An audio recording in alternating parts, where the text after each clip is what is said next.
O áudio que vocês vão ouvir agora é parte do podcast Xadrez Herbal.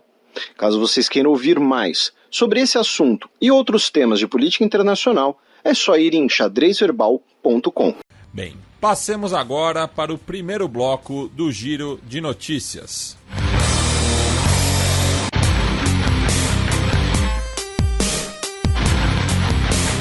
Giro de Notícias.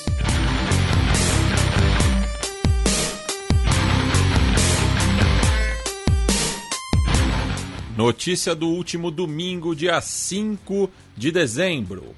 Partidos de oposição gambiana rejeitam resultados eleitorais. O atual presidente, o Adama Barrow, pelos resultados oficiais, ele venceu com 53% dos votos. Teve mais ou menos aí 457 mil votos, né, do total dos votos válidos. Lembrando que o eleitorado é de mais ou menos 1 milhão de pessoas. Parte, né, da oposição duvidou, né, discordou dos resultados. Por quê?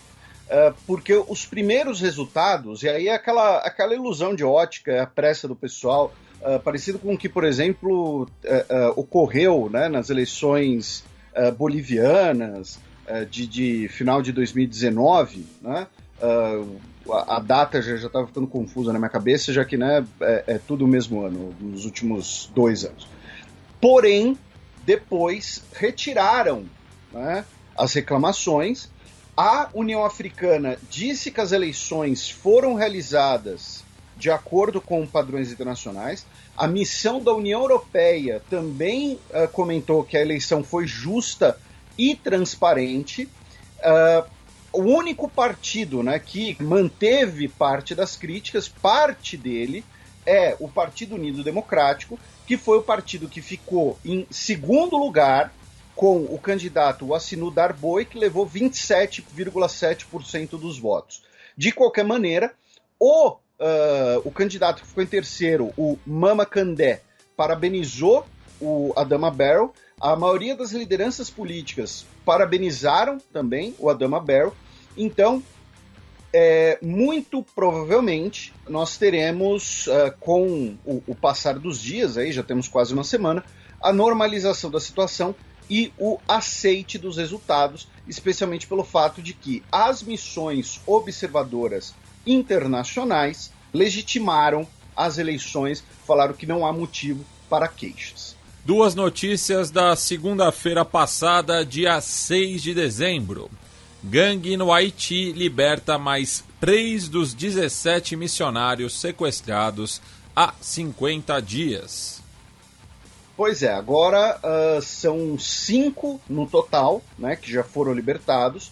Outros 12 continuam em cativeiro.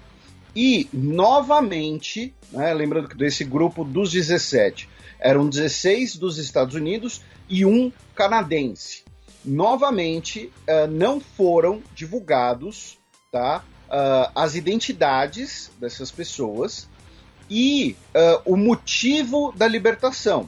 Quando a gente fala o motivo da libertação a gente não sabe se foram soltos, por exemplo, no grupo dos 17, né, estavam 6 mulheres e 5 crianças. Então, a gente não sabe se, por exemplo, se foram libertadas todas as crianças como um gesto de boa vontade para as negociações, ou se foram libertados as pessoas que tinham algum problema de saúde ou os mais idosos também como gesto de boa vontade. Ou então se foram libertadas as pessoas que pagaram, né? Porque os sequestradores, a gangue 400 Mauoso, pedia $1 milhão por pessoa. Tá? Então, também tem essa possibilidade. A gente não pode, né? Não é achar que é filme, né, em que os caras vão dizer, a gente não negocia com terroristas e vai vir o Steven Seagal e resgatar todo mundo num filme ruim, né, mequetrefe aí de ação.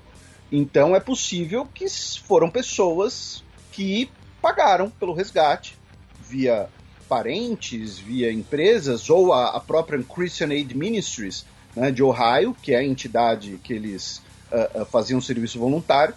Então, a gente não sabe o que direito, as circunstâncias do que aconteceu. O que a gente sabe nesse momento é que daquelas 17 pessoas, 5 já foram libertas. Forças etíopes recapturam 2 cidades em ofensiva. O Exército Federal Etíope, né, está realizando uma ofensiva rumo ao norte, tá, contra as forças do Tigray, ou do Tigré, como traduzem às vezes, e recapturaram as cidades de Dessi e Kombolcha. A cidade de Kombolcha, inclusive, que fica ao norte, né, da capital Addis Abeba, foi uma das cidades que, quando foi tomada pelos rebeldes do Tigray, nós tivemos uma grande fuga de moradores da cidade rumo à capital. Foi a tomada dessa cidade que gerou, por exemplo, as primeiras notificações da Embaixada dos Estados Unidos de que cidadãos do país não deveriam viajar à Etiópia, né? Então, é uma contraofensiva rumo ao norte das forças federais etíopes e que aparentemente está tendo sucessos e conseguindo resultados, né?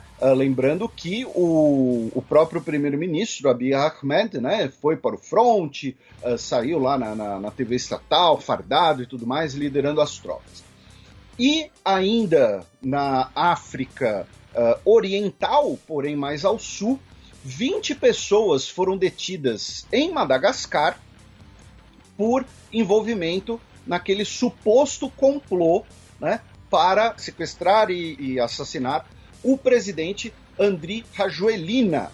Ele denunciou esse complô ainda em julho, lembrando que ele chegou ao poder depois de uma briga judicial, né, pós as eleições. Ele foi empossado pelo, entre aspas, né, pelo STF de Madagascar. E tem um detalhe, dessas 20 pessoas detidas, 2 são cidadãos franceses, né? A França, que era a antiga metrópole colonial da ilha, e a França, que também é um país que costuma, não necessariamente ligados ao Estado francês, né, mas muitos mercenários são de origem francesa ou foram treinados na legião estrangeira, então pode ter alguma ligação com isso. E por fim, notícia de 7 de dezembro, refugiados Rohingya pedem 850 bilhões de reais de indenização ao Facebook por discurso de ódio em Myanmar. A moeda que eles pediram não é real, né? Foi só a conversão da manchete, né, Felipe? A conversão aqui da BBC Brasil, que também foi replicada pela Folha de São Paulo. Eu acho muito difícil que alguém peça uma indenização em real fora do Brasil, no mundo. A indenização é de 155 bilhões de dólares em relação à empresa Meta, né? A empresa Facebook, ao seu Zuckerberg, por conta da afirmação, né, inclusive endossada parcialmente pelos documentos revelados pela delatora do Facebook no mês passado, né, de que o Facebook foi essencial, né, para a motivação e a organização dos atos genocidas contra os Rohingya, de que a plataforma permitiu o discurso de ódio, mas também permitiu a coordenação dos atos de violência, né? Então falar de em tal bairro, em tal vilarejo, ou então em tal lugar está passando um ônibus cheio de Rohingya, vamos nos organizar para ir lá e matar essas pessoas, ou espancar essas pessoas, enfim, vamos tacar fogo nas casas deles. Todo esse tipo de coisa, todo esse tipo de ato que fez parte do genocídio. Vamos lembrar que nós temos imagens de satélite que mostram que vilarejos foram incendiados, nós temos valas comuns, nós tivemos diversos corpos encontrados nas águas, por exemplo. Foi uma violência generalizada contra as pessoas dessa comunidade. Tanto que o número, né, de mortos estimado, né, é de cerca de 10 mil pessoas Rohingya. Nós temos vários programas sobre isso lá em 2017, tá? Ouçam para se atualizar melhor, mas nós tivemos duas questões envolvidas com esse genocídio, né? A primeira era o fato de que os Rohingya não eram pessoas documentadas, eram cidadãos de segunda classe, de fato, dentro de Myanmar, sob a acusação de que aquelas pessoas não eram nativas de Myanmar, aquelas pessoas foram levadas para lá de Bangladesh pelas autoridades coloniais britânicas para servirem de mão de obra, então que aquelas pessoas deveriam ser devolvidas a Bangladesh, então elas não teriam sua documentação regularizada. E segundo, a questão de que a maioria dos Rohingyas são muçulmanos, enquanto o Myanmar é um país de maioria budista, e nós tivemos várias lideranças budistas participando dos atos de violência. E, inclusive, muita gente, eu lembro que na época, né, ficava chocado quando a gente falava de lideranças extremistas budistas. E é verdade, um dos principais líderes da violência genocida contra os Rohingya era um monge budista.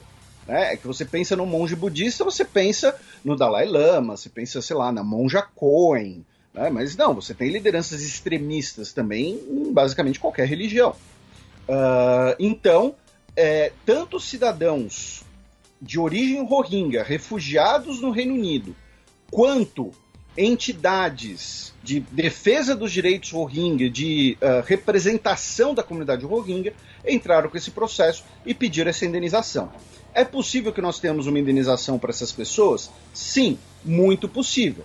O próprio Facebook já admitiu que não fez o suficiente para prevenir o incitamento à violência. O Facebook é a maior rede social de Myanmar, porém, 150 bilhões de dólares é muito improvável que nós tenhamos uma sentença desse montante, tá? Então, muito provavelmente nós teremos algum acordo, alguma coisa do tipo Facebook prometer tomar atitudes mais drásticas, mudar suas políticas, fazer alguma doação, alguma indenização para alguns desses grupos. Duvido muito que tenha alguma indenização pessoal, porque isso criaria uma jurisprudência em que você teria, né, familiares de 10 mil pessoas, no mínimo, podendo pedir indenizações ao Facebook. Então, acho muito improvável. E também em Myanmar, a junta militar, rima não intencional, condenou a Aung San Suu Kyi, né, a ex-líder de Myanmar, laureada com o Nobel da Paz, mas que também teve um papel no genocídio Rohingya, vamos lembrar disso. Tá? Na época, inclusive, a gente deu um monte de peão isolado para ela, a gente repercutiu até os pedidos de outros laureados pelo Nobel da Paz, com o Nobel da Paz, que talvez o Nobel dela devesse ser revisto, né? Porque ela teve um papel no genocídio. Ela, em entrevistas, negava a cidadania dos Rohingya. Ela usava o discurso oficial de que não, esse pessoal aí é de Bangladesh, os britânicos trouxeram eles para cá, eles têm que voltar para casa deles e não é problema nosso não. Tá? Ela usava essa argumentação. Enfim, ela foi condenada a mais 2 anos de prisão por incitar a oposição contra a junta militar, né, que deu um golpe em Myanmar em fevereiro. Agora vocês ficam com o segundo bloco do Giro de Notícias.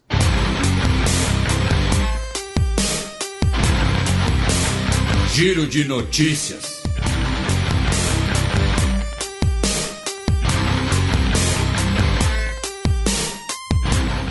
Notícia da última quarta-feira, dia 8 de dezembro. Chefe do exército indiano e mais 12 pessoas morrem em queda de helicóptero. O general Bipin Rawat, ele era chefe, né, ele era, né, na prática, né, o chefe das Forças Armadas indianas, né, embora o cargo dele, né, seja mais... tem um nome mais comprido que isso, né, ele era o chefe do staff de defesa das Forças Armadas Indianas, ou seja, ele era o chefe do Estado-Maior Conjunto, né, das Forças Indianas, né, um helicóptero, um modelo Mi-17, né, de origem russa, caiu. Dentre os mortos, inclusive, estão sua esposa, tá? Ajudantes mais próximos dele. Ainda não foi publicado quais seriam os motivos da queda. Tá? Foi perto de uma das instituições de ensino das Forças Armadas Indianas, da região de Nadu, e tivemos um sobrevivente que foi um oficial da Força Aérea Indiana. Tá? Então, cerca de 30 minutos depois da decolagem, que o helicóptero caiu e a maioria dos ocupantes faleceu. Também na Índia, 13 pessoas morreram perto da fronteira com Myanmar. Tá? Uma patrulha dos a Sun Rifles, que é uma força paramilitar, que tem origem no período colonial britânico, uma espécie de polícia militar da fronteira, abriram fogo contra civis mineradores, acreditando que se tratava de uma emboscada, né? Não sei porquê, né, qual seria o contexto dessa emboscada. 6 pessoas morreram nesse primeiro episódio, e aí parte de moradores locais foram tirar satisfações com as autoridades militares, e aí nesse processo outros 8 civis e 1 soldado morreram. Tá? Tivemos vários protestos pela região, tá? A região de Naga, que fica, repito, na fronteira entre Índia e Mianmar. O ministro do interior da Índia, o Amit Shah, determinou uma investigação especial, porém ele manteve, né, que os militares estariam apenas se defendendo de insurgentes da região de Naga, que na verdade são ativos do outro lado da fronteira, né, em Mianmar, e os manifestantes também pediram para uma revisão, né, dos Special Powers Act, né, que são basicamente a lei que permite que forças armadas, né, que forças militares indianas participem de repressão a protestos e de operações policiais. 2 notícias de ontem, quinta-feira, dia 9 de dezembro. Ministro de Relações Exteriores israelense visita o Egito. O Yair Lapid, que é o co-líder, né, da coalizão de governo, o ministro de Relações Exteriores, e pelo acordo, né, de rotatividade será primeiro-ministro israelense, visitou o Cairo, se encontrou com o presidente egípcio, o El-Sisi, também se encontrou com o ministro de Relações Exteriores egípcio, conversaram sobre a questão da faixa de Gaza, lembrando que o Hamas é considerado um inimigo tanto por Israel quanto pelo Egito, né? A única passagem terrestre de Gaza que fica aberta é com o Egito, mas mesmo assim o Egito já bloqueou essa passagem, já realizou operações contra o Hamas também. Teriam trocado informações de inteligência, enfim, todo esse tipo de cooperação, especialmente em relação à faixa de Gaza, e também né, outros assuntos e melhorar os laços entre os dois países. Lembrando que o Egito foi o primeiro país árabe a fazer um acordo de paz com Israel, mesmo assim é um acordo um pouco, é uma relação às vezes um pouco fria, um pouco distante, e como parte, né, dessa política de aproximação, a gente comenta aqui várias vezes, né, de como a arqueologia é importante para esses dois países, né? A arqueologia faz parte da legitimação do Estado israelense como um Estado judeu, e a arqueologia faz parte, né, da imagem nacional e da indústria do turismo egípcia. A ideia de que, olha, o Egito não é um país fundado em 1952 ou em 1922. Né? O Egito é uma civilização antiquíssima, poderosíssima. A fusão entre arqueologia e fundação nacional é muito forte. E o Yair Lapid devolveu ao Egito 95 relíquias de origem egípcia que haviam sido confiscadas por autoridades policiais israelenses nos últimos 15 anos, né, e que haviam sido encontrados em mercados de antiguidades de Jerusalém ou comprados por colecionadores israelenses, enfim, 95 artefatos históricos egípcios foram devolvidos por Israel ao Egito, repito, como parte dessa ideia, né, de você fortalecer as relações. Agora, né, eu não sei se vai ter alguém das duas embaixadas nos ouvindo, alguém dos eventuais consulados, né? Eu sei que tem o consulado israelense aqui em São Paulo e tal, mas manda um recado aí, tanto para o Yair Lapid quanto para o senhor Sameh Shoukry, né, o ministro de Relações Exteriores do Egito, que eles estão pegando nos objetos que têm 1000 anos de idade sem nenhuma luva. Tá dando agonia de ver essas fotos. Tá? Então, pede para eles pelo menos usarem uma luvinha aí no futuro. Você vê lá a foto do pessoal empacotando as coisas, todo mundo com luva, né, bem preparado e tal, tudo bem condicionado, e os caras pegando como se fosse ali, entendeu? Como se estivesse ali no mercadinho da esquina. Então, toma cuidado aí. Ainda no Oriente Médio, a Síria acusa Israel de ter realizado ataques aéreos contra o porto de Latáquia, né? Especialmente contra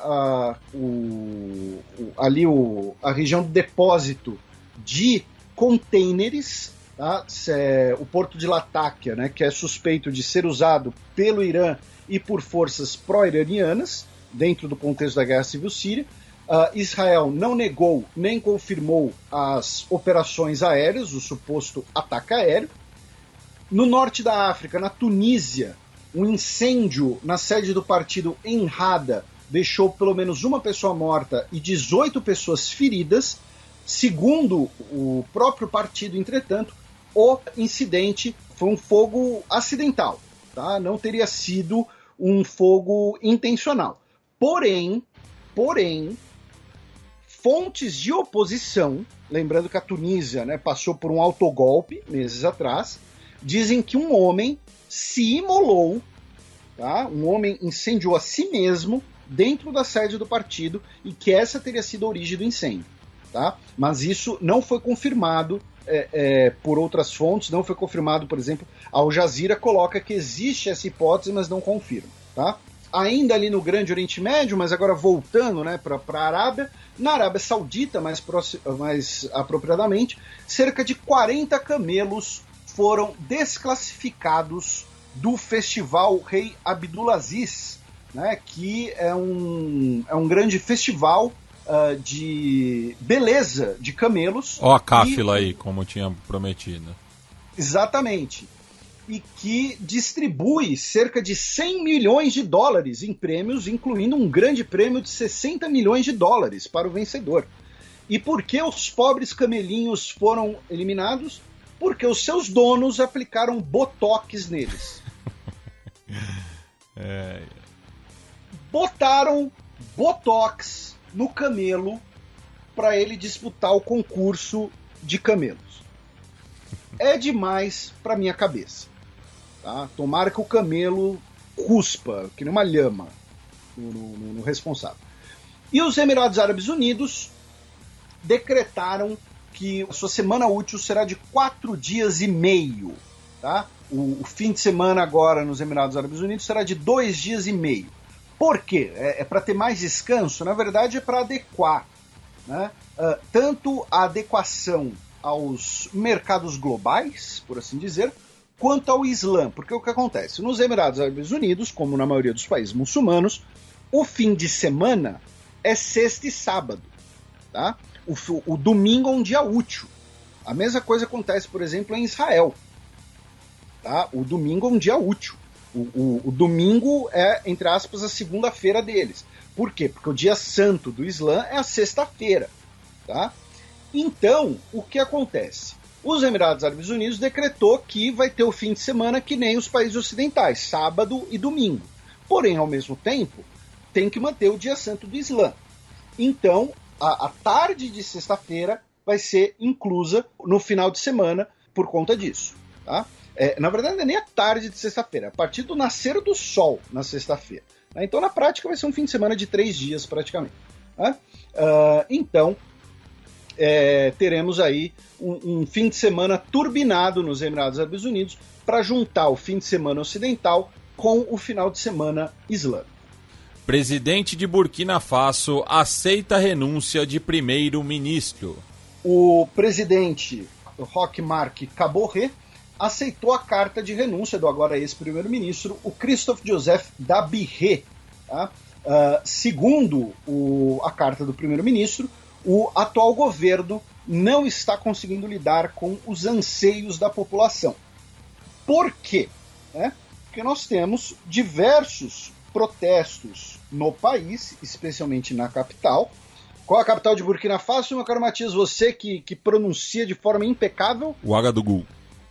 Ouagadougou.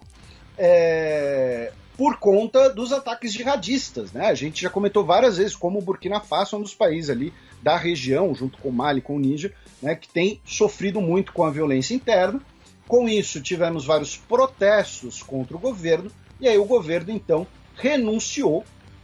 Caberá, então, ao presidente nomear um novo primeiro-ministro, que terá, então, a tarefa de formar um novo governo.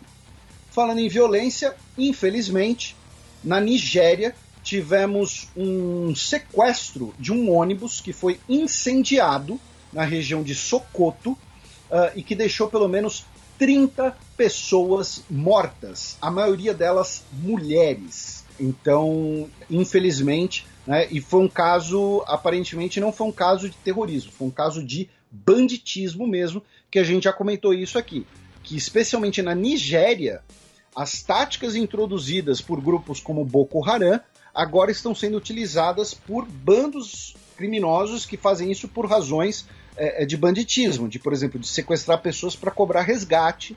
Enfim, não é uma violência, óbvio, para o ouvinte vai falar, pô, Felipe, mas é tudo violência. Sim, é tudo violência, é tudo sequestro, porém, são contextos, né, diferentes. E se você vai combater uma violência, é bom você saber qual o contexto que originou ela, porque senão corre o risco de você combater o sintoma e não a causa, né? E finalmente, um incêndio numa prisão no Burundi, mais ao sul, na capital Gitega, deixou pelo menos 38 pessoas feridas, tá? A prisão estava superlotada, inclusive, e, segundo as autoridades, a origem do incêndio foi um curto-circuito. Abaixa o volume porque lá vem Breaking News. Justiça britânica abre caminho para extradição de Assange em Vitória dos Estados Unidos. Pois é, hoje, sexta-feira, dia 10, um tribunal do Reino Unido aceitou o recurso dos Estados Unidos para a extradição do Julian Assange, dizendo que, porque que acontece, né? No início do ano, a extradição dele havia sido negada por uma questão de saúde mental, dizendo que o Assange tinha risco de cometer suicídio caso ele fosse extraditado. O governo dos Estados Unidos, por sua vez, recorreu, dizendo que outros relatórios mostram que ele estaria com a saúde mental íntegra e que o Washington apresenta garantias, né, para o seu bem-estar de saúde mental e que, caso ele seja condenado, ele poderá cumprir a pena no seu país natal, Austrália. Tá? Então, assim, por mais que a gente fale de saúde mental, de recurso, apelação da parte legal e tal, legal no sentido, né, de legalidade, muito provavelmente o que teve foi um acordo. Tá? Foi um acordo político. De que um acordo, inclusive, talvez envolvendo a própria defesa do Assange. De que, olha, tá bom, o Assange, a gente não vai manter ele preso nos Estados Unidos, longe da família, longe das pessoas. Então vamos fazer o seguinte, se ele for condenado, como a gente quer fazer, a gente deixa ele cumprir a pena na Austrália. Pode ser assim? Vocês autorizam a extradição assim? Autoriza? Beleza, então vamos pro pub comemorar. Mais ou menos é o que eu imagino que tenha sido. Tá óbvio que ninguém vai falar que foi isso, né, mas é o que muito provavelmente foi. Foi um acordo, tá, para garantir, então... Então, olha só, a gente extradita o Assange, vocês vão condenar o Assange e ele vai cumprir pena na Austrália. Pronto, vai ser mais ou menos isso que vai acontecer, porém, a defesa do Assange ainda pode recorrer, tá? Então, na verdade, não é uma decisão final também. É importante deixar isso claro.